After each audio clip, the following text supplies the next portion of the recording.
on a Jacob and Tanis facilitated playtime between Kona and Numbats approach. Today is Sunday, 15 February 2026, and you know, my Jacob Leonhardi and I were like thinking about, well, how would we make that happen? I've brought up previously, like maybe a soulmate of mine or soulmates of mine have Numbats. They as part of their horde, their flock, their horde of critters. And so here I, Tanis, she, her, hers of Seattle, ruminate about a Jacob and Tanis facilitated playtime between Kona and Numbats approach.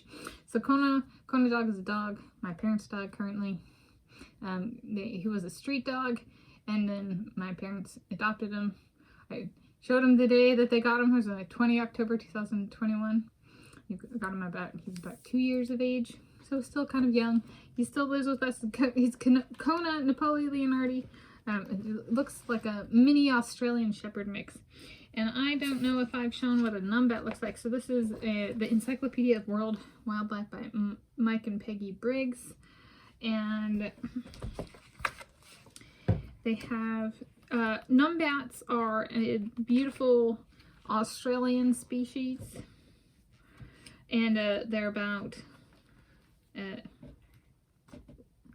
10 to 20 ounces, so they're in 7 to 11 inches long, and they've got fairly decent sized tails, so they're kind of, on par with the squirrels perhaps, because a pound is 16 ounces, so they're the bottom one, and they're tiny little anteaters.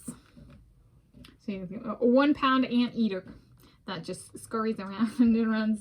And they got bands and they got like longer tails. And so I was like, well, Kona likes the squirrels. And so maybe whoever has the Numbats, whichever soulmate or soulmates have the Numbats, we take Kona over on a leash and we make sure there's like a play space outdoors. We kind of make a dedicated outdoor play space, and if it's cold weather or there's snow or rain or something, perhaps have a covered area, but kind of making sure the Numbats, to tell the Numbats with Jacob and or I, here's Kona dog, you know, kind of he's here, and like kind of priming the Numbats that he's there. And whoever the soulmate is with, or soulmates are with the Numbats, kind of like coming out and facilitating play and like an introduction, and then like, you know, take Kona off his leash, let him go in and play with the Numbats. Even if he's just like does what he does with the squirrels, he'll like lie down on the patio and just watch them. And they'll like right by him, and he'll just be like. And so maybe that's what happens. So like he's just lying there, and then the Numbats go, oh, let's go, and they like crawl on him and like get his fleas, but he doesn't have fleas, but you know, that kind of thing. So kind of a hands-on in the sense of like introducing and then like removing Kona from the enclosure, but however, and then kind of supervising, but not necessarily getting involved.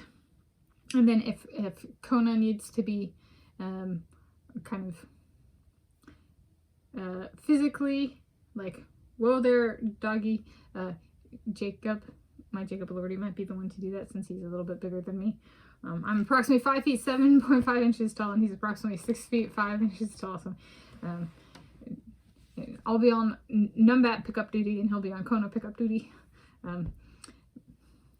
so to speak.